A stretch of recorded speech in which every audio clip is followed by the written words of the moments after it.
Beach Church, it's Friday again. Thank you for joining me. I hope you had a blessed week. So our reading today comes from Jeremiah. We're reading chapter 16 through 18. I think it's very important for us to know a little bit about Jeremiah.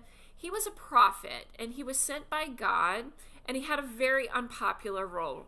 He was prophesizing to the nation, and it was on the brink of just complete disaster. He was there to warn the people about their persistent sin and covenant breaking and how it would lead to divine judgment. And God was going to even use the Babylonians as the instrument that would be the judgment. So in these chapters have a lot of good life lessons and pretty easy ones to implement into our lives today. And as you know, I like to be able to do that. I like to kind of dumb it down per se, right? When I read the Bible, sometimes I have to read it multiple times, and then I have to research it. And I even have the book, it's like the Bible for Dummies or whatever it is. So sometimes I have to put things very simplistic and in layman terms for myself. So I really enjoyed reading these chapters because I was able to do that. They were easy to read, and it was easy to understand for me. And so let me tell you what I got out of them. So in chapter 16, we see that our actions have consequences. In my professional life, I give speeches almost daily, and I can guarantee at least 5 out of the 7 speeches that I give in a week, I'm saying in 5 of them, elections have consequences.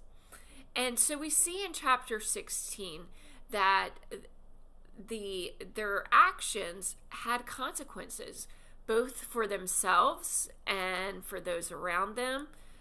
So we take from this choosing to live life without God, without Him leading us, without putting our faith in Him. This will lead to spiritual barrenness. Like, it will eventually be our ruin. And instead of having everlasting life with the Most High, we will be condemned. And so that's what I took out of chapter 16, that actions have consequences. And chapter 17, it says, "Cursed is the man who trusts in man." While Jeremiah 17:7 says, "Blessed is the man who trusts in the Lord." So think about that. So what I take away from that is we aren't supposed to put our faith in a man. We're supposed to put our faith in God. We have leaders in our lives. We have from very young age, and we have presidents, and we can have faith that God is leading them, and we can pray that God leads them, but we are not to put our faith in these people. We are to put our faith in God. This passage describes the person who trusts in man is, just bushed at the wastelands. It's like you are trying to fill up a container and it's got a hole in it, right? But it tells us why the ones who trust in God is like a tree planted by water. And for the roots are always nourished and grounded. So this is a crucial lesson for us today's modern world that often puts faith in money and power and human intellect. This reminds us that the true security and lasting life comes with our relationship for God. And our relationship with God can never go stagnant. Let me reword that. We should not allow us and our flesh to become stagnant in our relationship with God, because He's never going to become stagnant, but we can. Our relationship and walk with Christ needs to be cultivated, and it's something we work at, and it evolves. In chapter 18, this is where God says, Jeremiah, He sends him to Potter's house, right?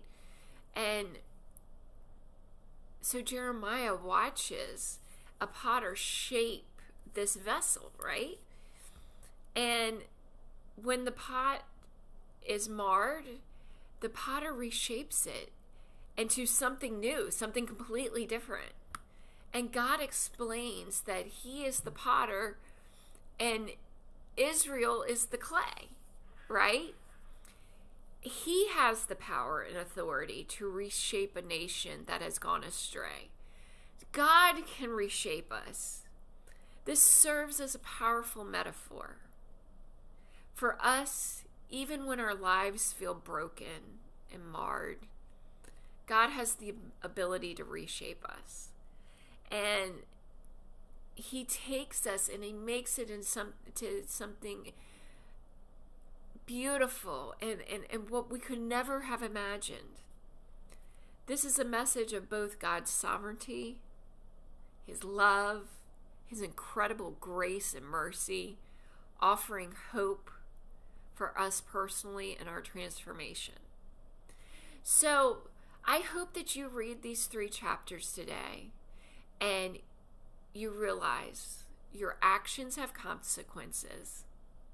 Our faith doesn't need to be in man or money. It needs to be with the Most High. And God can do anything.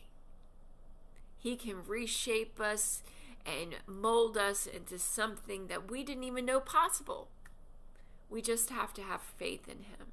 And how we start with that is prayer. So I hope you have a good week, Beach Church, and hope to see you soon.